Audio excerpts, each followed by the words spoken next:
وحجة على العباد أجمعين فهدى الله تعالى به من الضلالة فبصر به بعد القلة فصلوات الله وسلامه عليه وعلى آله الطيبين فأصحابه الغر الميامين من انتصرت عين بنظر ووعت أذن فيها خبر فسلم تسليما كثيرا أما بعد أعوذ بالله من الشيطان الرجيم يا أيها الناس اتقوا ربكم إن زلزلة الساعة شيء عظيم يوم ترونها تذهل كل مرضية أما أرضعت إلى الآخر الآية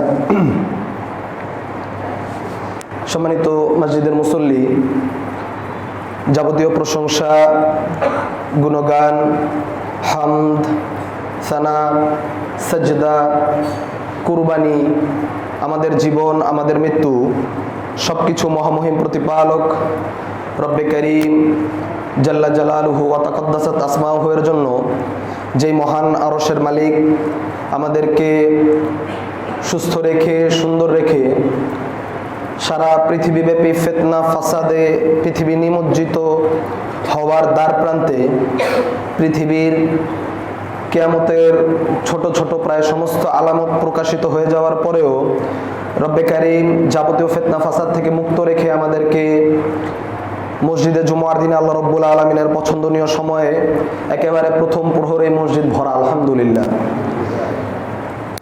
সেই আল্লাহ রাব্বুল আলামিনের উপর, তার শাহী দরগাহে সকলেই অন্তরের অন্তঃস্থল থেকে শুকরিয়া আদায় করছি, বলছি আলহামদুলিল্লাহ। আল্লাহ রাব্বুল আলামিন আমাদেরকে কতটা নিয়ামতে এখন পর্যন্ত ভরপুর রেখেছে, তা মানুষ যদি নিজের বাসাইরা দিয়ে যদি না দেখে, গভীরভাবে উপলব্ধি যদি না করে, তাহলে সে কোনো দিন এটা বুঝতে পারবে না যে আল্লাহ রাব্বুল আলামিন ইতিপূর্বে বিভিন্ন জাতি, সম্প্রদায়, গোত্রকে ধ্বংস করে দিয়েছে ছোট ছোট পাপের কারণে। যে পাপগুলো আপনার আমার এই সমাজে নিয়মিত চলছে, তবুও রব্বে কারীম তার অত্যন্ত দয়ায়, মায়ায় উম্মতে মুহাম্মাদি রাসূলুল্লাহ সাল্লাল্লাহু আলাইহি ওয়াসাল্লামের উম্মত হওয়ার কারণে এখন পর্যন্ত আমাদেরকে বাঁচিয়ে রেখেছেন। নিষ্ঠুর নির্মমভাবে এখন পর্যন্ত আমাদেরকে ধসিয়ে দেয়নি, ধ্বংস করে দেয়নি। সেই রব্বে কারীমের জন্য আরেকবার অন্তঃস্থল থেকে শুকরিয়া আদায় করছি, বলছি আলহামদুলিল্লাহ। দরুদ এবং সালাম বর্ষিত হোক সর্বকালের সর্বশ্রেষ্ঠ মহামানব, সর্বকালের সর্বশ্রেষ্ঠ নবী, সর্বকালের সর্বশ্রেষ্ঠ আধ্যাত্মিক রাহবার, সর্বকালের সর্বশ্রেষ্ঠ অর্থনীতিবিদ, সর্বকালের সর্বশ্রেষ্ঠ রাজনীতিবিদ। তিনি রাজনীতিবিদ ছিলেন, আসলেই ছিলেন। অনেকে আবার বিশ্বাস করে না। কোরআন হাদিস বলো, রাজনীতি বলবা কেন? আছে না? সর্বকালের সর্বশ্রেষ্ঠ রাজনীতিবিদ, সর্বকালের সর্বশ্রেষ্ঠ সমাজনীতিবিদ, সর্বকালের সর্বশ্রেষ্ঠ অর্থনীতিবিদ, সর্বকালের সর্বশ্রেষ্ঠ আমাদের আধ্যাত্মিক রাহবার মুহাম্মদুর রাসূলুল্লাহ সাল্লাল্লাহু আলাইহি ওয়াসাল্লাম, যার উপরে কোনো নেতা নেই। পৃথিবীতে অনেক নেতা এসেছে, আসবে, যাবে, চলবে, কিন্তু তার চাইতে বড় যদি কাউকে নেতা হিসেবে গ্রহণ কেউ করে থাকে, আল্লাহ রাব্বুল আলামিন বলে দিচ্ছেন যে, আল্লাহ রাব্বুল আলামিন পবিত্র কালামে বলছেন যে ওয়ামাই ইয়াবতাগি গায়রাল ইসলামি দীনান ফালা ইউকবালা মিনহু। কোনো ব্যক্তি যদি ইসলাম ব্যতীত, নবী মুহাম্মদ সাল্লাল্লাহু আলাইহি ওয়াসাল্লাম ব্যতীত অন্য কাউকে অথবা কিছুকে দিন গ্রহণ করবে, ওহুয়া ফিল আখিরাতি মিনাল খাসিরিন, প্রথমত তার সেটা গ্রহণ করা হবে না, আল্লাহর কাছে সেটা গ্রহণযোগ্য হবে না, তার আখিরাত ক্ষতিগ্রস্তদের অন্তর্ভুক্ত হয়ে যাবে। সম্মানিত উপস্থিতি, আমরা সকলেই আল্লাহ রাসূল সাল্লাল্লাহু আলাইহি ওয়াসাল্লামের উপর দরুদ পেশ করছি, বলছি আল্লাহুম্মা সাল্লি আলাইহি আল্লাহুম্মা বারিক আলাইহি। সম্মানিত উপস্থিতি, আজকে অত্যন্ত গুরুত্বপূর্ণ একটি বিষয় আপনাদের সাথে খোলাসা করতে এখানে উপস্থিত হয়েছি। বিষয়টি আপনারা যারা সোশ্যাল মিডিয়া আছেন তারা জানতে পেরেছেন ইতিমধ্যে যে আল্লাহ রাব্বুল আলামিনের আযাব গজব প্রাপ্ত পৃথিবীতে কতিপয় সম্প্রদায়, যাদেরকে আল্লাহ রাব্বুল আলামিন তার গজব একেবারে ধ্বংস করে দিয়েছে। রব্বে কারীম তার সৃষ্টি করা বান্দাদেরকে অনেক ভালোবেসে এই কওমকে, এই জাতিকে, এই মানুষকে আল্লাহ সৃষ্টি করেছেন। তারা আল্লাহ রাব্বুল আলামিনের ক্রোধে, রাগের ভিতরে পড়ে গেছে। যার কারণে রব্বে কারীম তাদেরকে একেবারে সমূলে ধ্বংস করে দিয়েছে। এমন কতিপয় জাতি এবং এই আযাবগুলো থেকে বাঁচার উপায় কি, অনেক লম্বা বিষয়, মানে 3 ঘন্টা 4 ঘন্টা এই ব্যাপারে আলোচনা করা যায়, কিন্তু আমরা এত সময় জুমার খুতবা এমনি আমরা খুতবা লম্বা করে ফেলি। কিন্তু আমরা সংক্ষেপে শুধু মূল পয়েন্টগুলো বলার চেষ্টা করব, যে জায়গা প্রয়োজন একটু বিস্তারিত ব্যাখ্যা করব। এই কথাগুলো বলার আগে একটু আপনাদের সামনে, আমরা পাশাপাশি এলাকার মানুষ, আপনারা জানেন যে খুব রিসেন্টলি আজকে 3 সপ্তাহ যাবত প্রচুর পরিমাণে বাংলাদেশে আল্লাহর নিয়ামত হচ্ছে না, জমিনটা একটু কেঁপে উঠছে, এটা তো আলহামদুলিল্লাহ খুব ভালো বিষয়। আজ থেকে 3 সপ্তাহ আগে খুতবা ছিল ড্যামরা ইমাম মুসলিম মসজিদে। এবার প্রস্তুত হয়ে বের হয়েছি, একেবারে লিফটের কাছাকাছি শুধু টিপ দিব, নিচ থেকে এক ছোট ভাই আসছে আমার সাথে যাবে। এমন সময় হঠাৎ একটা ঝাঁকুনি দিল। আপনাদের এক একজনের ফিলিংস সেই সময় এক এক রকম, অনেকে টের পেয়েছেন, কেননা বিগত 10 বছরে এইরকম কোনো মানে ভূমিকম্প আমরা টের পাইনি। বিশেষ করে আমরা যারা পুরান ঢাকায় বসবাস করি, আমরা এরকম, আমি টের পাইনি। একেবারে অনেক আগে সুরিটোলা মাদ্রাসায় থাকতে, মাদ্রাসার উপরে এমনি 6 তলার 5 তলার উপরে, নিচে অল্প একটু কম্পন হলে উপরে আরো বেশি কম্পন হয়। তো মাদ্রাসায় থাকতে একবার টের পেয়েছিলাম। লিফটে শুধু টিপ দিব, এমন সময় দেখছি মানে ভিতর থেকে লিফট মনে হচ্ছে, মানে শব্দ পাওয়া যাচ্ছে যে লিফট মনে ডানে বায়ে বাড়ি খাচ্ছে এরকম। তো বুঝে গেছি যে হয়তো ভূমিকম্প হচ্ছে। বাম দিকে ফিরলাম, ঘরের দিকে যাব, মানে তাড়াহুড়ার কিছুই নেই। এটা এমন একটি সময়, আল্লাহর নির্ধারিত ফয়সালা হয়ে গেলে দৌড় দিয়ে কোনো লাভ নেই, কোনোই লাভ নেই। সম্মানিত বুঝি, নিজেকে বাঁচাতে হবে অবশ্যই। আমরা বলছি আমাদের আলোচনা গজবপ্রাপ্ত জাতিগুলোর ব্যাপারে আমরা যখন বলতে থাকবো, তখন আপনারা কিছু বিষয় জানতে পারবেন। আপনারা কি সেফটিতে যাবেন না কি করবেন, এগুলো অনেক আগেই আল্লাহ বলে দিয়েছে। এখন অনেক বুদ্ধিজীবী বের হয়েছে। হ্যাঁ, আমরা যখন বলি যখন আপনার সামনে বিপদ মুসিবত চলে আসবে, আপনি দোয়া পড়বেন, স্থির থাকবেন, অথবা কি করবেন আমরা যখন বলি, তাই বুদ্ধিজীবীরা আমাদেরকে জ্ঞান দেয়। যাই হোক, আমরা বলছি তখন বুঝতে পারলাম যে একটা ভালোই ভূমিকম্প হয়ে গেছে। তা আমি আপনাদেরকে এই গল্প শোনাতে এখানে উঠিনি। যখন আমরা নামলাম, শিক্ষণীয় কি ছিল এখানে, নামলাম বাসা থেকে, ভূমিকম্প হয়ে গেছে, বাসা থেকে নামলাম, দেখি কিছু মানুষ, অনেকে ভয় পেয়েছে, কিছু মানুষ হাসাহাসি করছে, যে এটা হয়তো বা কিছু মানুষ হাসাহাসি করছে, ঠিক আছে। যখন বিকালবেলা খুতবা থেকে এসে একটু ফেসবুকে ঢুকলাম, দেখি অনেকে ট্রোল করছে। কি ট্রোল জানেন? আপনারা শুনলে হাসবেন। একজন লিখছে, আমি ঘুমাচ্ছিলাম, ভূমিকম্প হচ্ছে, এখন ছোটাছুটি করছি, এখন বের হচ্ছি, মনে করছি খাটের নিচে যাবো, উঠে দেখি বক্স খাট। তারা আল্লাহর এই ফায়সালাকে, কথাকে তারা কি উপহাস বানাচ্ছে। আল্লাহ রাব্বুল আলামিন এই ভূকম্পনের ব্যাপারে সূরা হজ্জের প্রথম আয়াত নাজিল করে বলছেন, ইয়া আইয়ুহান নাসুত্তাকু রাব্বাকুম। আল্লাহ সূরা হজ্জের প্রথম আয়াতে বলছে, ওহে ইয়া আইয়ুহান নাসুত্তাকু রাব্বাকুম, ওহে মানব মণ্ডলী, ওহে মানুষেরা, তাকু রাব্বাকুম, তোমরা তোমাদের রবকে ভয় করো। আগে আল্লাহ এটা বলছে, তারপর বলছে ইন্না জালজালাতাস সাআতি শাইউন আযীম, নিশ্চয়ই কিয়ামতের পূর্বে যে একটা ভূমিকম্প হবে, একটা যে কম্পন হবে, সেটা ভয়ঙ্কর বিষয়। বলুন নাউযুবিল্লাহ, বলুন আস্তাগফিরুল্লাহ। এক ভয়ঙ্কর ভূকম্পন হবে কিয়ামতের পূর্বে। তার মানে দুনিয়ার বুকে যে ভূকম্পনগুলো হচ্ছে, এই ভূকম্পনগুলো মানব জাতির জন্য কোনো ভালো আলামত নয়, এটা কোনো ভালো বিষয় নয়। ইয়াউমা তারাউনাহা তাযহালু কুল্লু মুরদিয়াতিন আম্মা আরদাআত, সেই দিন আমরা, মানে আমাদেরকে আল্লাহ বলছে, সেই দিন তোমরা দেখতে পাবে, ইয়াউমা তারাউনাহা তাযহালু কুল্লু মুরদিয়াতিন আম্মা আরদাআত, সেই দিন তুমি দেখতে পাবে যেই মায়েরা তাদের সন্তানদেরকে দুধ পান করাতো। মায়েরা সন্তানদেরকে দুধ পান করায় না, কতটা ভালোবাসে এই ছোট বাচ্চাকে, সারাটা দিন আগলে রাখে বুকের কাছে, বুকের পাশে, এক মুহূর্তের জন্য বাচ্চাটাকে আলাদা করতে পারে না।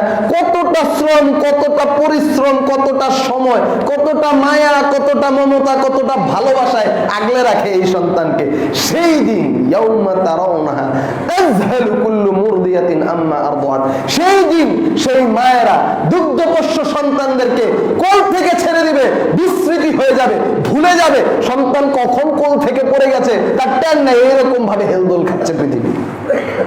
তার কিছুটা আমরা অনুভব করেছি, কিছুটা আমরা অনুভব করেছি। এখানে আর কি ভূমিকম্প হয়েছে, একটা বড় ঝাড়কুনি দিয়েছে, এই শুধু। এটা যদি 10 সেকেন্ড স্থায়ী হতো, এমনি তো কষাই টুলিতে 3 জন মারা গেল, আমাদের সুরিটোলার কয়েকজন। সম্মানিত উপস্থিতি, আল্লাহকে ভয় করুন। চূড়ান্ত সময়ে চলে এসেছে রব্বে কারীমকে ভয় করার সময়, অত্যন্ত সংক্ষিপ্ত। ওয়াতারান নাস সুকারা, সেই দিন তুমি মানুষকে দেখতে পাবে সুকারা, তারা মাতাল। সেই দিন যারা থাকবে তাদেরকে দেখতে পাবেন তারা মাতালের মতন হেল খাচ্ছে, ঢোল খাচ্ছে, মাতলামি করছে। ওমা হুম বিসুকারা, তারা কেউ মাতাল নয়, তারা সুস্থ, সজ্ঞানে, স্ব-অবস্থায়, জাগ্রত বিবেকে এরকম মাতাল হয়ে গেছে। কতটা ভয়ঙ্কর হবে সেই সময়, কতটা ভয়ঙ্কর দিন অপেক্ষা করছে। এত বড় ভূমিকম্প হয়ে গেল। সম্মানিত উপস্থিতি, আপনি আজও দেখবেন, গত রাত্রে, আজকে শুক্রবার, বৃহস্পতিবার রাত্রে এমন কোন পুরাতন ঢাকার বাড়ি নেই, এলাকা নাই, যে এলাকার অন্তত একটা বাড়িতে গায়ে হলুদের অনুষ্ঠান না হয়েছে। এমন একটা এলাকা আপনি দেখাতে পারবেন না। আপনি বলবেন রবিউল্লাহ ভাতিজা, ঠিক আছে, ওদের পাপের হিসাব ওরা দিবে, আমরা কি করুম? আজকের বিষয়টা এই জিনিসটাকে সামনে রেখে, আপনি যে সমাজপতি, আপনি যে মসজিদের প্রথম কাতারের মুসল্লি, মুরব্বী, আপনাকে ভালোবাসি, কিন্তু আপনি ভালো মানুষ। ওই যে আপনার এলাকার ওই বাড়ির ছাদে গান কনসার্ট হচ্ছে, ডিজে হচ্ছে, আল্লাহর কসম, আল্লাহর আযাবে এ পর্যন্ত যত জাতি ধ্বংস হয়েছে, তার ভিতরে অনেক ভালো মানুষ ছিল, অনেক আল্লাহওয়ালা ছিল। তারা এই কারণে ধ্বংস হয়েছে যে তার এলাকায়, তার কওমের ভিতর এই পাপাচার ছিল, কিন্তু সে তো ভালো মানুষ ছিল। এটা সামগ্রিক পাপ। সে করছে, শুধু সেই ধসবে না, সে আপনাকেও মারছে। ওই যে আল্লাহ রাসূল সাল্লাল্লাহু আলাইহি ওয়াসাল্লামের হাদিস, হ্যাঁ, একটা সমুদ্রে একটা জাহাজের নিচের তলা, উপরের তলা, নিচের তলার লোকজন উপরের তলায় গিয়ে আমাদেরকে সুযোগ দাও, আমরা নদী থেকে পানি তুলে পানি খাবো। উপরের তলার লোক বলছে, যদি বলে যে না, তোমাদেরকে পানি নিতে দিব না, তো নিচ তলার লোক কি করবে? জাহাজকে ফুটা করে নিচে পানি বের করে পানি পান করবে, তো পানি খাবে, ঠিক আছে। এখন কি নিচতলার লোকে শুধু জাহাজ ডুবে মরবে, নাকি উপরের তলাও ডুববে না? সম্মানিত উপস্থিতি, নবী নূহ আলাইহিস সালাতু ওয়াস সালাম পৃথিবীর ইতিহাসে প্রথম রাসূল। নবী এবং রাসূলের পার্থক্য আপনাদের জানতে হবে। নবী হচ্ছে তারা যাদেরকে আল্লাহ রাব্বুল আলামিন দ্বীন দেয়, রাসূল হচ্ছে তারা যাদের উপর আল্লাহ রাব্বুল আলামিন নতুন শরীয়ত কায়েম করে, শরিয়া। বিস্তারিত বলার অবকাশ নেই। আল্লাহর গজব প্রাপ্ত যে কয়টা জাতি এই পৃথিবী থেকে প্রথম ধ্বংস হয়েছে আল্লাহর গজবে, তার ভিতরে ছিল নূহ আলাইহিস সালাতু ওয়াস সালামের কওম। নবী নূহ আলাইহিস সালাতু ওয়াস সালামের কওম, খুতবা শেষ কয়টায়? একটা। নূহ আলাইহিস সালাতু ওয়াস সালামকে আল্লাহ রাব্বুল আলামিন হায়াত দিয়েছিল, লম্বা সময় হায়াত দিয়েছিল। 950 বছর সে তার কওমকে দাওয়াত দিত। এই বলে তার কওমের কাছে যেত, মানুষের কাছে যেত। আল্লাহ রাব্বুল আলামিন সূরা নূহের প্রথম দিকেই বলে দিচ্ছেন, ইন্না আরসালনা নূহান ইলা কওমিহি আন আনজির কওমাকা মিন ক্বাবলি আইয়াতিয়াহুম আযাবুন আলীম। আমরা নূহকে প্রেরণ করেছিলাম, ইন্না আরসালনা নূহান ইলা কওমিহি, তার কওমের কাছে, ইলা আন আনজির কওমাকা মিন ক্বাব, তাদেরকে ভীতি প্রদর্শন করার জন্য, এই বিষয়ে যে তাদের উপর একটা আযাব আসতে পারে যদি আল্লাহ রাব্বুল আলামিনকে ভয় না করে। আমরা পুরান ঢাকাবাসীকে এই মর্মে নিবেদন করছি, ভীতি প্রদর্শন করছি, যেই ভাষায় নবী নূহ তার কওমকে ভয় দেখিয়েছিল, তাদের উপর আযাব আসার পূর্বেই তারা যেন আল্লাহ রাব্বুল আলামিনের দিকে নিজেকে রুজু করে। সম্মানিত উপস্থিতি, মুরব্বীকে গিয়ে বুঝাতো, মুরব্বী আপনি আমার অনুসরণ করুন, নবী আপনি আমার অনুসরণ করুন এবং আল্লাহকে ভয় করুন। মুরব্বী ভয় করতো না, মুরব্বী ভ্রুক্ষেপ করতো না, কি বলে। নবী নূহ আশায় বুক বেঁধে থাকতেন, আহা ঠিক আছে মুরব্বী দাওয়াত কবুল করে নাই, মুরব্বীরা আমি যতই মসজিদের মেম্বার থেকে বুঝাই, মুরব্বী আপনি মেয়ের বিয়েতে গায়ে হলুদের অনুষ্ঠান করিয়েন না, যতই বুঝাই মুরব্বী সবই ঠিক আছে, কিন্তু মুরব্বী মানবে না। সমাজ কি বলবে, রাষ্ট্র কি বলবে, হ্যাঁ অনেকে বলে আত্মীয় স্বজন কি বলবে। আল্লাহর কসম করে বলে যাচ্ছি, আপনি আমার কথা মানুন আর না মানুন, আপনার মৃত্যুর পর আপনার জানাজায় আপনার অনেক আত্মীয় স্বজন অংশগ্রহণ করবে না। আপনার মৃত্যুর পর আপনার অসংখ্য এমন আত্মীয় স্বজন আছে যারা গোরস্থান পর্যন্ত যাবে না। আপনার এমন অসংখ্য আত্মীয় স্বজন আছে যারা ব্যস্ততার খাতিরে আপনার আত্মীয় কোনোদিন আপনার মৃত্যুর পর দুই হাত তুলে দোয়া করবে না। কোন আত্মীয় স্বজনের ব্যাপারে আপনি তাগিদ দিয়ে বলছেন যদি মেয়ের গায়ে হলুদের অনুষ্ঠান না করি ভাতিজা, তাইলে কেমনে হয়, তাইলে কেমনে হয়, সমাজ কি বলবে। এই সমাজ আপনার সাথে কবরে যাবে, যাবে না। ঠিক তো, তিতা কথা লাগতে পারে, কিছু করার নেই। সম্মানিত উপস্থিতি, নবী নূহ তার কওমকে দাওয়াত দিচ্ছে, এই বলে যে তোমরা আমার অনুসরণ করো, নবী আমার অনুসরণ, যেইভাবে তোমাদেরকে চলতে বলি চলো এবং আল্লাহকে ভয় করো। তখন নূহের কওম মুরব্বী মানে নেই, নবী নূহ আশায় বুক বেঁধে থাকতেন, এই মুরব্বীর ঘরে দুইটা ছেলে আছে, তার ছেলে যখন বড় হবে আমি তাকে দাওয়াত দিব। তার ছেলে বড় হয়, তাকে যারা দাওয়াত দেয় সেও দাওয়াত কবুল করে না। নবী নূহ আশায় বুক বেঁধে থাকে, ঠিক আছে ওই কবুল করে নেই, ওর ঘরে যে সন্তান আসছে তাকে দাওয়াত দিব, সে হয়তো দাওয়াত কবুল করবে। এইভাবে নবী নূহ 1 বছর 2 বছর না, 5 বছর 10 বছর না, 50 বছর 100 বছর না, 950 বছর একজন নবী দাওয়াত দিল। ফালাম ইয়াজিদহুম দুআই ইল্লা ফিরারা, কাউকেই পেলাম না, সবাই শুধু ভেগে ভেগে যেত, নবীর থেকে সবাই ভাইগা যেত গা। নবী যখন দাওয়াত দিত তারা কানের ভিতরে হাত দিয়ে রাখতো, কানে পাগলে কি বলে না বলে। হ্যাঁ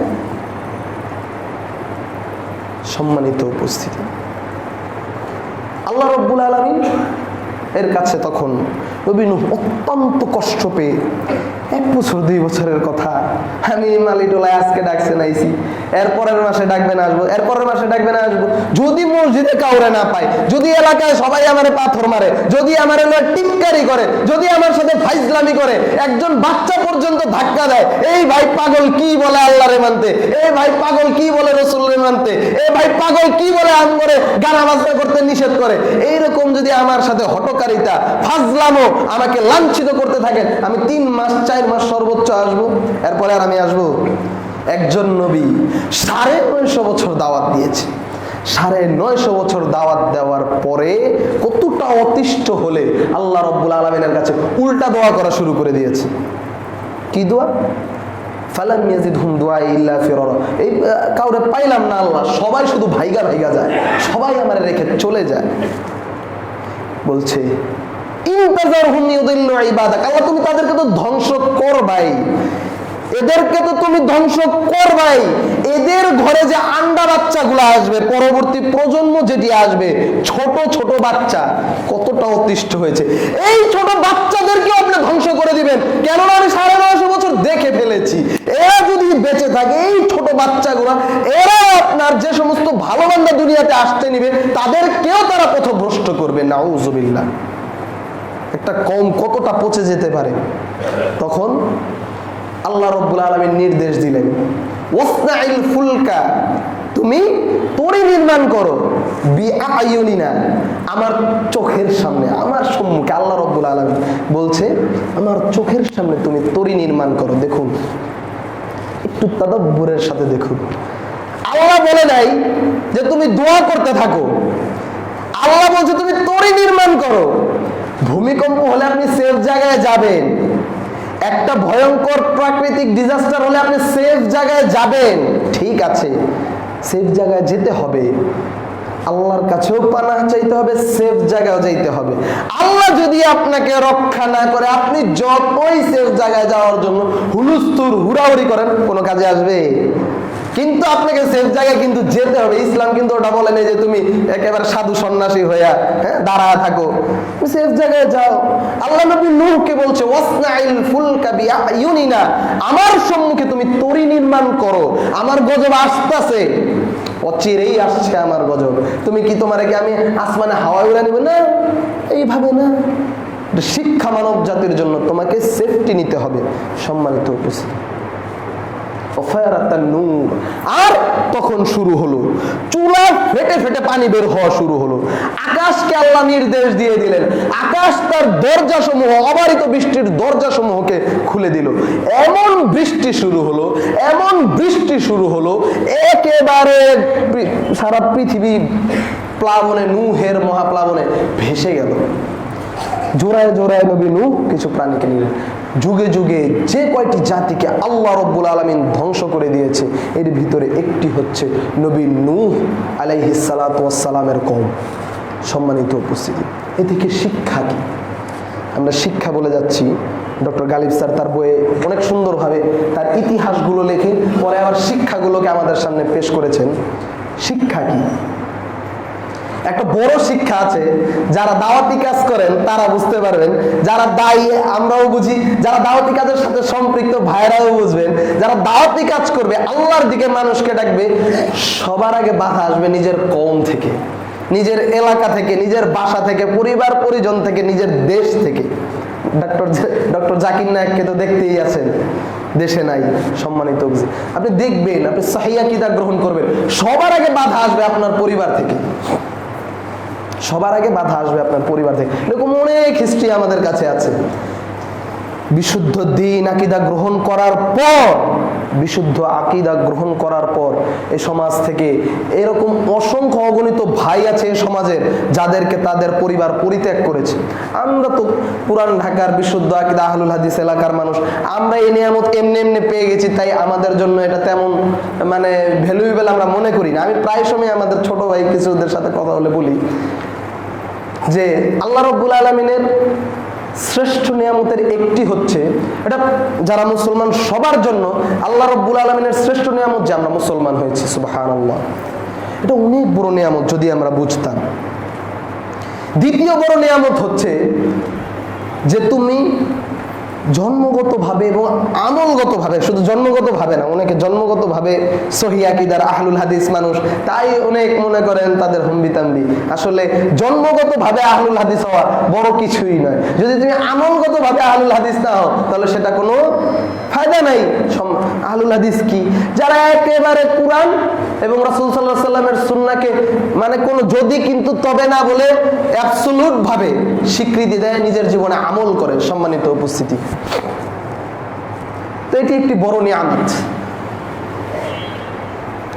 যখন নবী নূহ আলাইহিস সালামের এই জীবনী থেকে আমাদের জন্য শিক্ষা হচ্ছে, একজন দায়ী যখন দাওয়াত দিবে, সর্বপ্রথম তার কাছ থেকে তার সমাজ সরে যাবে। সম্মানিত উপস্থিতি, দ্বিতীয় শিক্ষা হচ্ছে, নবী নূহ যখন দাওয়াত দিত, সমাজের যে মুরব্বীরা গিয়ে দাওয়াত দিত, মুরব্বী আল্লাহর দ্বীনকে গ্রহণ করুন, সমাজের নেতা নেত্রীরা নেতাদের কাছে যেত, গিয়ে দাওয়াত দিত, তারা দাওয়াত কবুল করতো না। সমাজের নেতাদের এই হঠকারিতা, এই হঠকারী সিদ্ধান্তের কারণে সমাজের অনেক আদনা মানুষও বিপথে যায়, এবং সমাজের নেতৃত্ব স্থানীয় যারা থাকবে, সমাজের নেতৃত্ব স্থানীয় ব্যক্তিদের পাপের কারণে সমাজের সাধারণ মানুষও ডুবে মরবে। তৃতীয় শিক্ষা হচ্ছে, আপনার পরিবার যদি, সবচেয়ে গুরুত্বপূর্ণ এই জায়গা থেকে শিক্ষা, আপনার পরিবার যদি আপনার দাওয়াত কবুল না করে, আপনি মানুষকে আল্লাহর ভয় দেখাচ্ছেন, সে যদি দাওয়াত কবুল না করে, তাহলে আপনার করণীয় কি? সে দাওয়াত কবুল নাই করতে পারে। নবী নূহ তার কওমকে দাওয়াত দিয়েছে, তার পরিবারকে দাওয়াত দিয়েছে, তার সন্তানকে দাওয়াত দিয়েছে।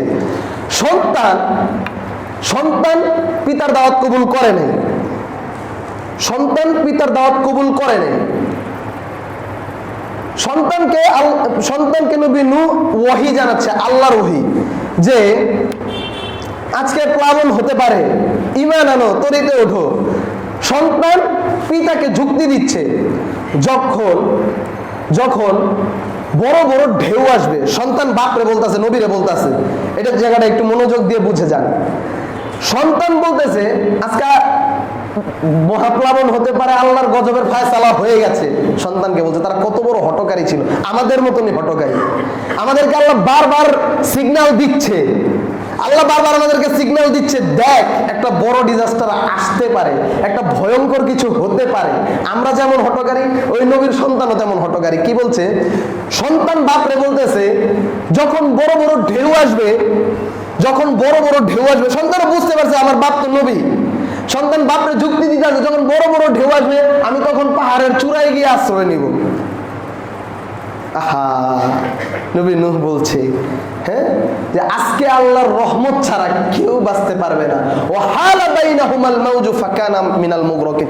এই কথা বলতে বলতে বড় এক ঢেউ এসে পিতা এবং সন্তানের মাঝে আর দেয়ার সৃষ্টি করে ফেলল। সম্মানিত উপস্থিতি, আপনি আপনার সন্তানাদিকে দাওয়াত দিতে পারেন। অনেকে বলে থাকে যে অমুক শাইখের, অমুক আলেমের সন্তানরাই তো বেলাইনে, বলে থাকে না, এটা আপনার আমার বলার অধিকার নাই। আপনার এই সেন্স থাকতে হবে, নবীর সন্তান, অনেক নবীর সন্তান পৃথিবী থেকে কাফের অবস্থায় দুনিয়া থেকে বিদায় নিয়েছে, নবীর এই জলজন্ত প্রমাণ। সম্মানিত উপস্থিতি, আল্লাহ রাব্বুল আলামিন আমাদের বোঝার তৌফিক দান করুন, আমিন। নবী নূহ, সংক্ষেপে বলছি, পৃথিবী থেকে আল্লাহর গজবে এক ভয়ঙ্কর নোংরা জাতির ধ্বংস হয়েছে। আর সবগুলো বলার অবকাশ সময় নেই, 15 মিনিট আর সময় আছে। পৃথিবী থেকে আল্লাহর গজবে ধ্বংস হয়ে গেছে কতগুলো জাতি। তার ভিতরে আমি এই সমাজ ধ্বংসের যে উল্লেখযোগ্য কিছু কারণ দেখি, অনেকগুলো ফিতনা। আমি যুবক মানুষ, আমি আপনার সমাজের মানুষ, আমি একটু চোখ কান খোলা রাখার চেষ্টা করি।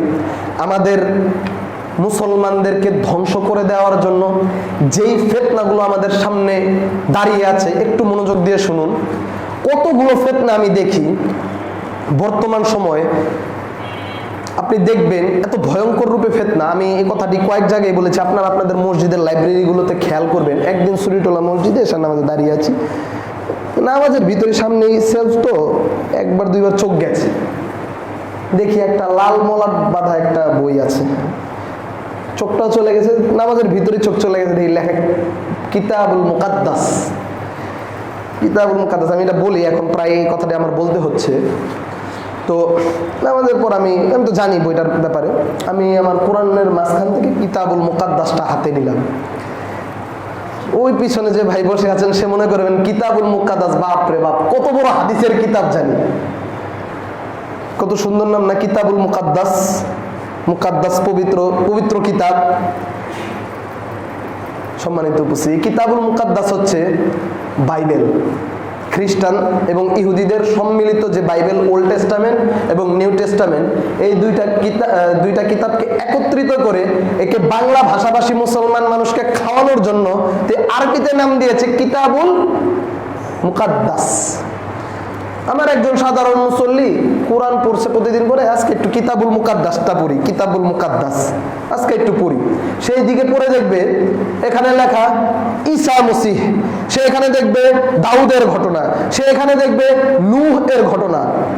আরে তো নবীদের ঘটনা বলে নিয়ে, হ্যাঁ, ইদ্রিসের ঘটনা, আদমের ঘটনা, হাওয়ার ঘটনা, এখানে ইব লেখা নাই।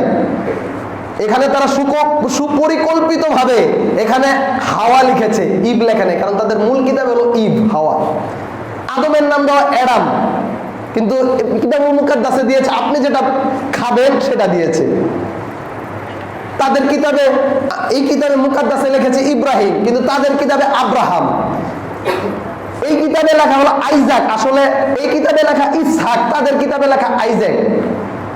সম্মানিত উপস্থিতি, এইভাবে বললে বলতেই থাকবো।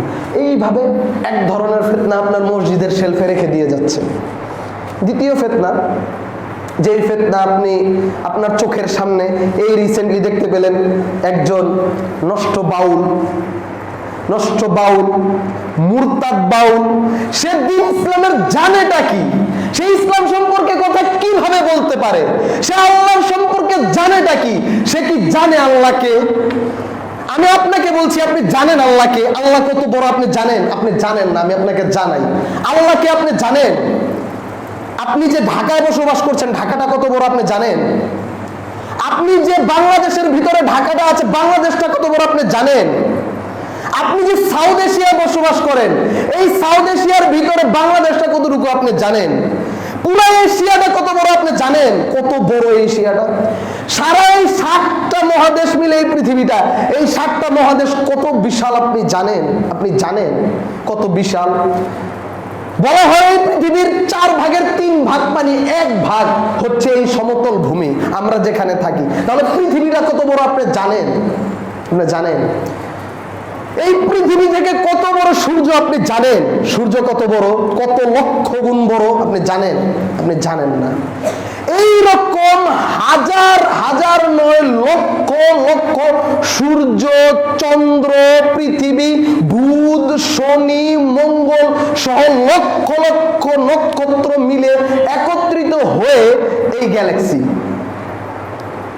এই রকম লক্ষ লক্ষ কোটি কোটি গ্যালাক্সি মিলে ইউনিভার্স। এই রকম লক্ষ লক্ষ কোটি কোটি ইউনিভার্স মিলিয়ে মাল্টিভার্স। আপনি কল্পনা করেন আপনি ঢাকায় কতটুকু, আপনি একটু চিন্তা করেন আপনি কত ক্ষুদ্র। ওই বাউলের বাচ্চা কত ক্ষুদ্র, সে কোনোদিন চিন্তা করে যে আমার আল্লাহকে নিয়ে বলে? আমি শেষ হয় নাই এখনো। এই মাল্টিভার্স, ইউনিভার্স, মিল্কওয়ে গ্যালাক্সি, পৃথিবী, সূর্য, এই আকাশ, সবকিছু যদি একত্রিত করে ফেলা হয়, সবকিছু যদি একত্রিত করে ফেলা হয়, 7 আকাশ 7 জমিন যদি একত্রিত করে ফেলা হয়, একত্রিত করে একটা আংটির যদি রূপ দেওয়া হয়, এই আংটিকে যদি সাহারা মরুভূমিতে ফেলে দেওয়া হয়, তাহলে এই 7 আকাশ 7 জমিন আল্লাহ রাব্বুল আলামিনের মাকামা কদমাই কুরসির ভিতরে ফেলে দিলে যতটুকু হবে, এই 7 আকাশ 7 জমিন ততটুকুও না। বলবেন না সুবহানাল্লাহ? শুধু আল্লাহর পা রাখার যে মাকামা কদমাই কুরসি, সম্মানিত উপস্থিতি, সে জানে আল্লাহকে, তো বলেই চলছে বলেই চলছে। আর বামপন্থী মেঘমাল্লার বসে, আমি ওই দিনও বলেছি, আজকে যদি নমরুদ জীবিত থাকতো, যদি নমরুদ জীবিত থাকতো, তাহলে এই বামকে আমি ভেঙে বলে দিয়ে যাই। বাম কারা জানেন? আপনার জন্ম থেকে জেনে রাখতে হবে এই বাংলাদেশের সবচেয়ে বড় শত্রু হলো ভারত। জানেন তো? এটা মাথায় মুখস্থ করে অন করে গেঁথে রাখবেন। আপনার আজন্ম শত্রু এই ভারত। আপনার আজন্ম শত্রু ভারত। আর এই আজন্ম শত্রুর সর্বপ্রথম দোসর হচ্ছে বামেরা। বাম হচ্ছে মেঘমাল্লার বসু। চিনেন মেঘমাল্লার বসুকে? চিনতে হবে।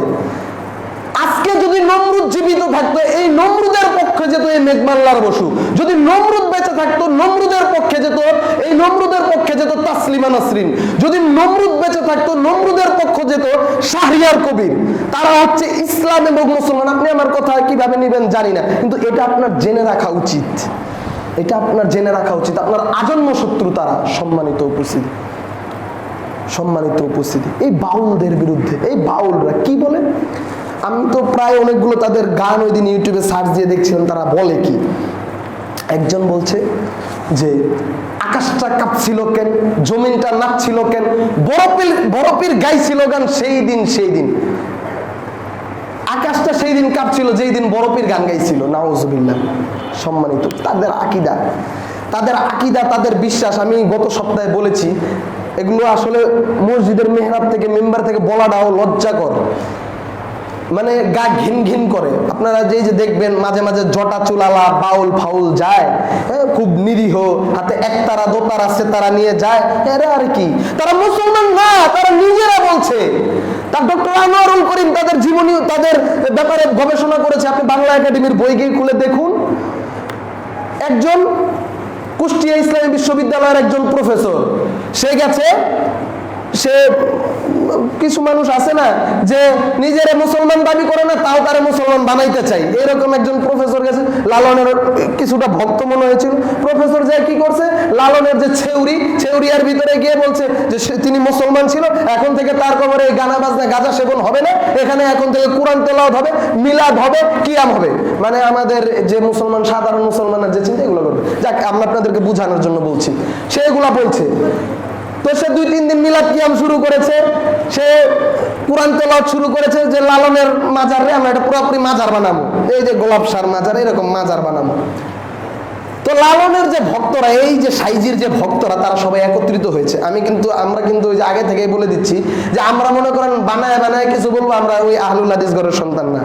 আমরা প্রকৃত আপনাদের কাছে তথ্য উপাত্ত দিয়ে বলছি। আপনি ডক্টর আনোয়ারুল করিমের বই দেখুন, বাংলাদেশে বাউল, এই বইয়ের 15 পৃষ্ঠা থেকে 83 পৃষ্ঠা পর্যন্ত ইনশাল্লাহ পেয়ে যাবেন।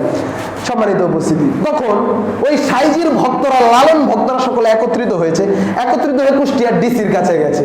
ডিসির কাছে গিয়ে বলছে, ডিসি সাহেব, এগুলো আমাদের লালনের আখড়ার ভিতরে এগুলো কি হচ্ছে? একেবারে সুস্পষ্ট কথা আপনারা জেনে রাখুন, আমরা মুসলমানও না, হিন্দুও না। বলুন নাউজুবিল্লাহ। আমরা মুসলমানও না, হিন্দুও না। আরো কেউ কেউ বলে আমরা মুসলমানও না, হিন্দুও না। আপনারা একটু দেখে নেবেন। অনেকে বলে, ভোট চাইতে আসে, বলে আমরা মুসলমানও না, হিন্দুও না। বেটা, তোর হিন্দুর ভোটে তোরে কে নির্বাচিত হয়? কেউ হিন্দুরা কোনোদিন তোর ভোট দিবে? তুই মুসলমানের বাচ্চা। সম্মানিত উপস্থিতি, যারা বলে আমরা মুসলমানও না, হিন্দুও না, কত বড় তাদের ইমানটা কতটা নিচে নেমে গেছে। সে যদি জানতো ইমান কি জিনিস। সম্মানিত উপস্থিতি, এই লালন ভক্তরা বলছে আমরা মুসলমানও না, হিন্দুও না।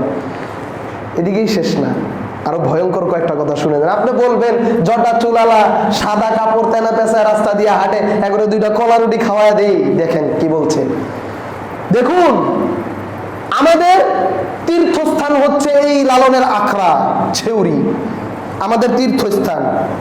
মুসলমানের তীর্থস্থান কোনটা? Mecca Medina. তীর্থস্থান মানে আমাদের ইবাদতের জায়গা।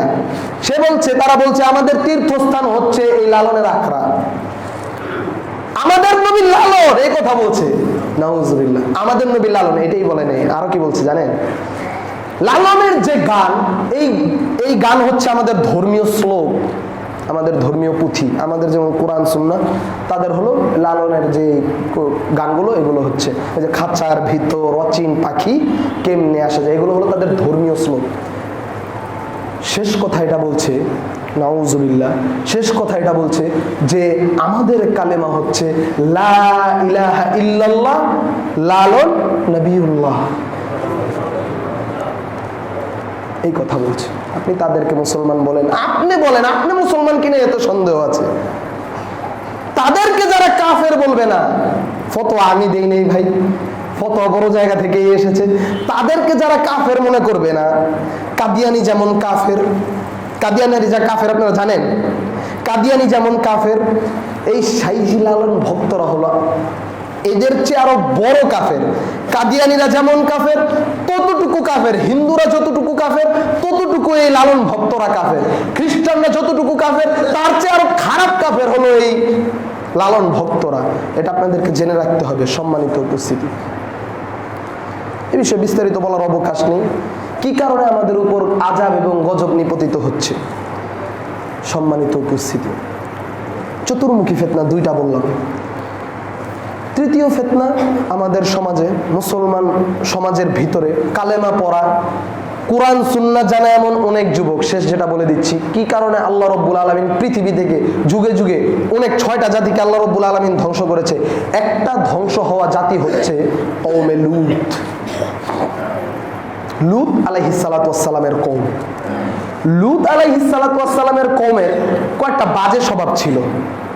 কয়েকটা বাজে স্বভাবের একটা স্বভাব এই যে তারা এমন একটা পাপ করত, যেই পাপটা পৃথিবীর ইতিহাসে তাদের পূর্বে আর কেউ কোনোদিন জানতো না। সেটা হচ্ছে নারী নারীকে বিবাহ করা, পুরুষ পুরুষকে বিবাহ করা, অথবা পুরুষ পুরুষের সাথে সমকামিতা করা, নারী নারীর সাথে সমকামিতা করা। সম্মানিত উপস্থিতি, অনেক মুরব্বী মাথা নিচা করে রাখবে এই কথা শুনে, ভাতিজা কি বলতেছে। অনেক ছোট ভাইয়েরা লজ্জা একটু পাবেন। আমি আপনাকে পুরাতন ঢাকার একটা ঘটনা বলি, নাম বলছি না। আপনি মনে করবেন এগুলো বিদেশের ঘটনা, রংধনু, হ্যাঁ, লেসবিয়ান, গে সেক্স, এই বিষয়গুলো আমরা সোশ্যাল মিডিয়ায় দেখেছি, এগুলো হলো পাশ্চাত্যের বিষয়। আমাদের বাংলাদেশ পুত পবিত্র, আমাদের বাংলাদেশের মানুষ ভাজা মাছ উল্টায় খাইতে জানে না। আমাদের পুরাতন ঢাকার আমাদের একজন কাছের একজন ভাই আমাকে ঘটনাটা জানালেন। আমাদের আশেপাশের এলাকার কোনো একজন, নাউজুবিল্লাহ, কোনো একজন বোন বিবাহের বয়স হয়েছে, আগে থেকে আত্মীয় স্বজন জানতো মেয়েটা সুন্দর, তাকে বিয়ে দিবে। মেয়েটা সুন্দর, তাকে বিয়ে দিবে। বিয়ের সময় আসছে, বিয়ে দিতে চাচ্ছেন, মেয়ে বিয়ে করবে না, বিয়ে করতে চাচ্ছে না। ঠিক আছে, বিয়ে এখন করতে চাচ্ছে না, কিছুদিন পর করবে, বিয়ে করছে না। বিয়ে করছে না, ভালো কথা। যে সময় ওভার হচ্ছে তখন তাকে ধরছে, এই বিয়ে তো এখন করতে হবে, আর কতদিন। আর মেয়ে একটা ঘরে থাকা মানে যারা বাপেরা তারা জানেন কত একটা কষ্ট, যে মেয়ের উপযুক্ত সময় হয়ে যাওয়ার পরও যদি বিয়ে না করে তাহলে সমস্যা। সম্মানিত উপস্থিতি, মেয়ে বিয়ে করবে না। তো বিয়ের জন্য যখন ভালোভাবে প্রেশার দেওয়া হচ্ছে, তখন হঠাৎ একদিন রাতে দেখে মেয়ে আর বাসায় নেই। বাপ মা চিন্তা করছে কোনো পোলারে হয়তো বা ভালোবাসে, ভাইগা গেছে গা, তারপরে তো মনে একটা তাসাল্লি, সামনে কি ঘটতে যাচ্ছে দেখেন। 2 দিন 3 দিন পর বাংলাদেশের কোনো এক জায়গা থেকে খবর আসলো, এই মেয়ে উত্তরবঙ্গের কোনো আরেক মেয়ের সাথে ভেগে গেছে। বলবেন না নাউজুবিল্লাহ। জানা গেল এই মেয়ে, মানে আমার এই পুরান ঢাকার মেয়ে, এই মেয়ে ওই নারীকে ভালোবাসে এবং তারা পরস্পর বিবাহ করবে। আমি আপনার ঘরের ঘটনা শোনায় দিয়ে গেলাম। পৃথিবীতে আল্লাহ রব্বুল আলামিন যে কয়টা জাতিকে ধ্বংস করে দিয়েছেন, তার ভিতরে আপনি মনে করবেন আপনি বর্তমান প্রেক্ষাপট এতটা ভয়ঙ্কর হয়েছে, এতটা খারাপ সিচুয়েশনে গেছে, আমরা যে আপনাদের কাছে বলছি এমন লজ্জাস্কর বিষয়, আপনি পুরুষে পুরুষে বিবাহ অথবা পুরুষে পুরুষে এই সমকাম বাংলাদেশ, ভারত, পাকিস্তান, আফগানিস্তান, ইভেন আপনি শুনলে আশ্চর্য হবেন, সৌদি আরবের মতো জায়গাতেও পৃথিবীর এমন কোনো জায়গা নেই যে সমস্ত জায়গায় এই সমস্ত কওমে লূতের ঘটনা না ঘটছে। আপনি পত্র পত্রিকায় দেখেন না যে মাদ্রাসায় শিশুদেরকে এই আপনাকে আমাকে ধ্বংস করে দেওয়ার জন্য, এর চেয়ে কঠিন, এর চেয়ে সহজ ঠুনকো বিষয় ছাড়া আর কি লাগে আল্লাহর কাছে। তবুও যে রব্বে কারিম আপনাকে আমাকে এখন পর্যন্ত বাঁচিয়ে রেখেছে, তিনি যে কতটা নিয়ামত দিয়ে রেখেছে এখন পর্যন্ত, তওবা করার যে সুযোগ দিয়ে রেখেছে আমাদেরকে, আপনার এবং আমার এই বুঝটা কবে আসবে? সম্মানিত উপস্থিতি, আমরা আল্লাহর কাছে কায়মনোবাক্যে ক্ষমা প্রার্থনা করছি, রব্বে কারিম আপনি আমাদেরকে ক্ষমা করে দিন। আমাদের বাকি 8 জনের কারণে আমরা 2 জন ভালো মানুষকে আপনি ধ্বংস করে দিয়েন না। সম্মানিত উপস্থিতি, কওমে লূত এই কাজ করত। বিস্তারিত ঘটনা আমি একটু সংক্ষেপে বলে দিয়ে যাই। লূত আলাইহিস সালাম ছিল আবার ইব্রাহিম আলাইহিস সালামের ভাতিজা। তখন এই সম্প্রদায় পুরুষে পুরুষে কুকর্ম করত, নারীতে নারীতে কুকর্ম করত। নবী নূহ লজ্জায় শরমে তাদেরকে শুধু দাওয়াত দিত, তোমরা আল্লাহকে ভয় করো, তোমরা আল্লাহকে ভয় করো, তোমরা আল্লাহকে ভয় করো, এই কথা বলতে থাকতো। কিন্তু কে শুনে কার কথা? যখন সর্বাঙ্গে ব্যথা, ওষুধ দিব কোথায়? তখন আল্লাহ রব্বুল আলমিনের ফায়সালা চূড়ান্ত হয়ে গেল, এই কমকে আল্লাহ রব্বুল আলমিন ধ্বংস করে দিবেন। তখন আল্লাহ রব্বুল আলমিন 2 জন ফেরেশতা প্রেরণ করলেন। ফেরেশতা আগে গেছে ইব্রাহিম আলাইহিস সালামের বাড়িতে। ইব্রাহিম আলাইহিস সালামের বাসায় মেহমান আসছে। ইব্রাহিম আলাইহিস সালাম একটি গরু ভুনা করে খেতে দিলেন। তারা তো ফেরেশতা, তারা এসব খায় না, তারা খাবার ধরছে না। নবী ইব্রাহিম আলাইহিস সালাম ভয় পেয়ে গেছে, তারা খাদ্য গ্রহণ করছে না কেন? কারণ সেই যুগে, আজ থেকে হাজার হাজার বছর পূর্বে ডাকাত দল আসলে ডাকাতদের আবার একটা নিয়ম ছিল, তারা যে বাড়িতে ডাকাতি করবে সে বাড়ির কিছু খাবে না। সেই যুগের ঘটনা। তো নবী নূহ মনে করছে ডাকাত নাকি, তখন নবী ইব্রাহিম আলাইহিস সালামকে সেই ফেরেশতা 2 জন বলছে যে আপনি ভয় পাবেন না, আমরা ফেরেশতা, আমরা আল্লাহ রব্বুল আলামিনের পাঠানো মালাইকা, আমরা আজকে এই কওমকে ধ্বংস করতে এসেছি। নবী নূহ ভয় পেয়ে গেলেন, সেখানে তো আমার ভাতিজা আছে। দেখেন, সেখানে একজন নবী আছে, আল্লাহর নবী ইব্রাহিমের ভাতিজা আরেক নবী লূত আছে। নবী বলছে আমার ভাতি, তিনি ভয় পাচ্ছে এই কওমকে যে ধ্বংস করে দিবে, নবীও নাকি ধ্বংস হয়ে যায়। চিন্তা করেছেন, একটা সমাজে পাপাচার চলতে থাকবে, সেইখানের ভালো মানুষ আমি রবিউল্লাহ ধ্বংস হয়ে যেতে পারি। মসজিদের ইমামও ধ্বংস হয়ে যেতে পারে। 5 ওয়াক্ত সালাতের যে নেতা, যে এমপি, যে মন্ত্রী ভালো মানুষ হতে পারে, সেও ধ্বংস হয়ে যাবে। সম্মানিত উপস্থিতি, আজকে বহুদিন আগের ঘটনা, একটু এটা বলে যাই। আমরা অনেক কষ্ট লাগে আমাদের সমাজপতিরা যদি একটু শক্তিশালী ভূমিকা পালন না করে। নারায়ণগঞ্জ সোনারগাঁয়ের আমগাঁয়ে আজ থেকে 5 বছর আগে আমি জুমার খুতবায় দাঁড়িয়েছি। 5 বছর আগে আমি জুমার খুতবায় দাঁড়িয়েছি। জুমার খুতবা দিয়ে আমি নেমে গেছি, সালাত শেষ, তখন এলাকার একজন নেতৃত্ব স্থানীয় ব্যক্তি মেহরাবে দাঁড়িয়ে আছে। তিনি কিছু কথা বলবেন। সত্যি কথা, যখন একজন বক্তাকে বন্ধ করে, অথবা এই জিনিসগুলো একটু বিরক্ত লাগে, অনেক সময় লাগে কিনা, পুরাটা সময় মুসল্লিরা একটা খুতবা শুনলে এখন আবার দিবে বক্তব্য, এটা একটু বিরক্ত লাগে। তো একটু বিরক্ত লাগতে লাগতে তিনি দাঁড়ালেন। আল্লাহু আকবার। এই ব্যক্তি দাঁড়িয়ে একটা ঘোষণা দিলেন। আমি আজ পর্যন্ত আমি কি বিষয়ে খুতবা দিয়েছি এটা ভুলে গেছি, কিন্তু তার কথাটা আমি ভুলি নাই। তিনি দাঁড়িয়ে বলছে, দেখেন, উনি ওনার নামটা বললেন, আমি অমুক বলছি, আমি আজকে এই মসজিদ থেকে ইতিপূর্বে কয়েকবার আমাদের ইমাম সাহেব ঘোষণা দিয়েছে, আজকে আমি এই মসজিদ থেকে শেষবার ঘোষণা দিচ্ছি, এই এলাকার ভিতরে আজকের পরে কোনো বাড়িতে যদি সাউন্ড বক্সে গান বাজবে, পাশের বাড়ির মানুষ যদি একবার শুধু অবজেকশন দিবে, এই মসজিদে তার জানাজা হবে না। বলুন আল্লাহু আকবার। সমাজপতি কাকে বলেছে? এই মসজিদে তার জানাজা হবে না, পাশে যে গোরস্থান, এই গোরস্থানে তার দাফন হবে না। আসসালামু আলাইকুম ওয়া রাহমাতুল্লাহ বলে সে বসে গেছে। কোথায় আছি? কোন সীমাহীন দূরে? সম্মানিত উপস্থিতি, কিছু ভালো মানুষ আজও দুনিয়াতে আছে। তো লূত আলাইহিস সালাতু ওয়াস সালামের কাছে ওই ফেরেশতারা চলে গেলেন, তার ঘরে গেলেন। সুদর্শন 2 জন ফেরেশতা মানুষের বেশ ধরে, যুবকের বেশ ধরে এসেছে। এলাকার ভিতরে জানাজানি হয়ে গেছে। লূতের ঘরে 2 জন সুদর্শন পুরুষ এসেছে। সব তো কুত্তা পাগল হয়ে গেছে, তারা এতটা নিকৃষ্ট জাতি। 2 জন পুরুষকে তারা ছিনিয়ে নিয়ে যাবে, দরজা ভেঙে ঘরে ঢুকে ফেলছে, এরকম অবস্থা। নবী লূত আলাইহিস সালাতু ওয়াস সালাম দরজা ধরে রেখেছে আর বলছে, হ্যাঁ, তোমরা কি আল্লাহকে ভয় করবে না? আফসোস করে বলছে, তোমাদের ভিতরে কি একজনও ভালো মানুষ নেই? একজনও কি ভালো মানুষ নেই? কাজ্জাবাত কওমু লূতিন বিন-নুযুর। তোমাদের ভিতরে কি, ওই সময় বলছে যে তোমরা কি, তোমাদের ভিতরে একটা ভালো মানুষও নেই? ওই ফেরেশতা 2 জন, ওই সময় নবী লূত জানে না এরা যে ফেরেশতা। লূত আলাইহিস সালামকে বলছে ফেরেশতারা, আজকে তাদের শেষ সময় চলে এসেছে। আল্লাহ রাব্বুল আলামিন বান্দাকে ধ্বংস করার পূর্বে, আল্লাহ রাব্বুল আলামিন কোন কওমকে ধ্বংস করার পূর্বে শেষ একটা পরীক্ষা করে। এটা ছিল সেই শেষ পরীক্ষা তাদের। আমি পুরান ঢাকাবাসীকে, আমি বনশালবাসীকে, আমি পুরান ঢাকাবাসীকে, আমি বাংলাদেশের মানুষকে, সারা বাংলাদেশের মুসলমানকে এই বলে আপনাদেরকে বলছি, আপনাদেরকে আল্লাহ রাব্বুল আলামিন সর্বশেষ সুযোগ দিচ্ছে।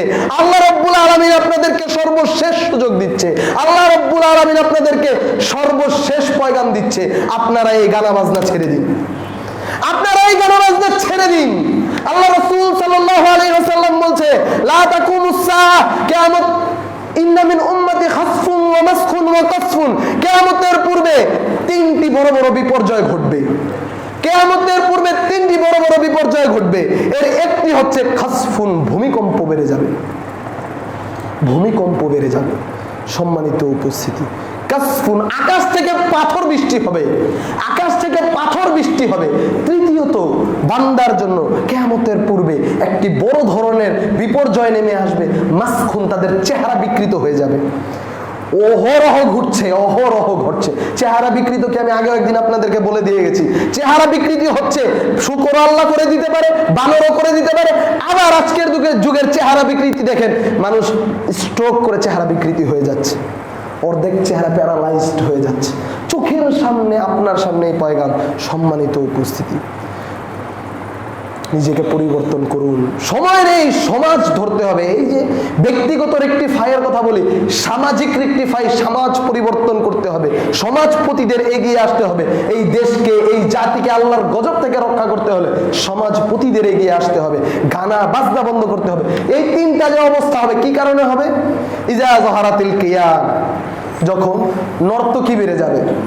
আমি আগে বলেছি আপনাদেরকে, নর্তকী কারা বর্তমান সময়ে? টিকটক, হ্যাঁ, আগে বাইজি নাচাতো টাকা দিয়ে, মোগল বাচ্চারা বলতো সুবহানাল্লাহ সুবহানাল্লাহ সুবহানাল্লাহ সুবহানাল্লাহ বলতো, আর অশ্লীল নাচ দেখতো। আজকের যুগে ওই সময় তো বাইজিদেরকে টাকা দিয়ে নাচাইতো।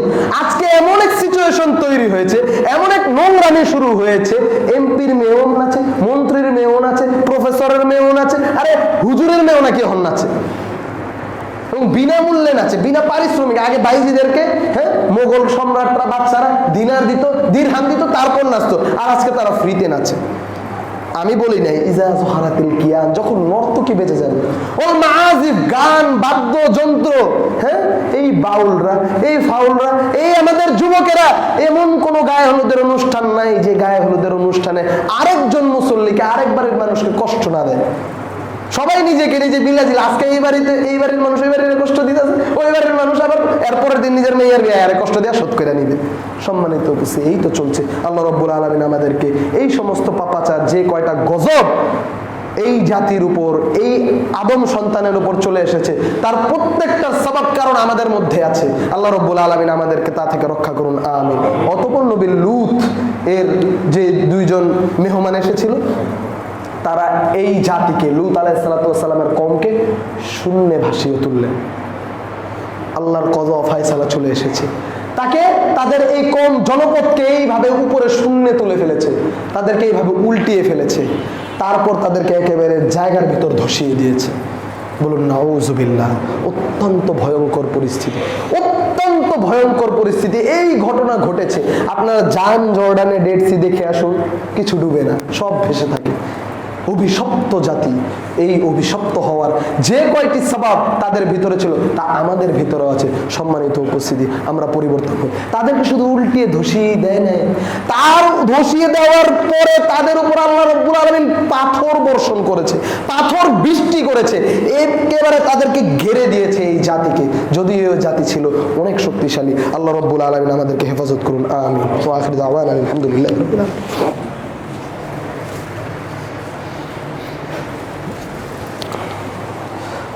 আলহামদুলিল্লাহি ওয়াহদা ওয়াসসালাতু ওয়াসসালামু আলা মান লা নাবিয়্যা বাদা। সম্মানিত মসজিদের মুসল্লি, অত্যন্ত ভয়ঙ্কর একটি সময় আমরা পার করছি। আল্লাহ রাব্বুল আলামিন বলেন, ওয়াত্তাকু ফিতনাতাল লা তুসিবান্নাল্লাযিনা যালামু মিনকুম খাসসা, যে তোমরা ফিতনা থেকে বেঁচে থাকো। এমন কোনো ঘর, এমন কোনো জায়গা নেই যেই জায়গায় ফিতনা প্রবেশ না করবে। ফিতনা প্রবেশ করবেই, কিন্তু তোমরা তার থেকে যথাসাধ্য বেঁচে থাকার চেষ্টা করো। সম্মানিত উপস্থিতি, আমরা আপনাদের কাছে আবারও কায়মুন বাক্যে বলে যাচ্ছি, এই ভূমিকম্পের সবচেয়ে বড় কারণ সবাব হচ্ছে, ভূমিকম্পের সবচেয়ে বড় কারণ হচ্ছে গানা বাজনা। গানা বাজনা। আপনারা আপনাদের সন্তানদেরকে, মুরব্বী, আমি আপনার সন্তানের মতো, আমি অনেকের ভাইয়ের মতো, দেখুন আমি আপনাদেরকে বলে যাচ্ছি, এই গানা বাজনা আপনাদেরকে ধ্বংস করবে কয়েকটি ভাবে। আপনারা তো অনেকে পরকাল বিশ্বাস করেন না, তাও বলে যাচ্ছে, পরকালের হিসাব খুব কম মানুষই করে, খুব কম মানুষ করে। আপনি দুনিয়াতে যে এই গানা বাজনা, মেয়ের বিয়ে, এটা দিয়ে যে অনুষ্ঠানটা করছেন, এই প্রথমেই আপনার মেয়ের, আপনার ছেলের বিয়েকে আপনি বরকতশূন্য করে দিচ্ছেন, প্রথমেই আপনি বরকতশূন্য করে দিচ্ছেন। এর ভিতরে এই যে আপনার আশেপাশের মানুষের কষ্ট দিতেছেন, এই কষ্টের পাপগুলো আপনার ঘাড়ে নিয়ে উঠতেছেন। তৃতীয়ত, এই যে লাল পানি নীল পানির অনুষ্ঠান যে করছেন, মানুষকে মদ গিলাচ্ছেন, এই যে অনুষ্ঠানটি, আপনি কি বলুন, পুরান ঢাকার প্রত্যেক এলাকাতে এই গায়ে হলুদের অনুষ্ঠান।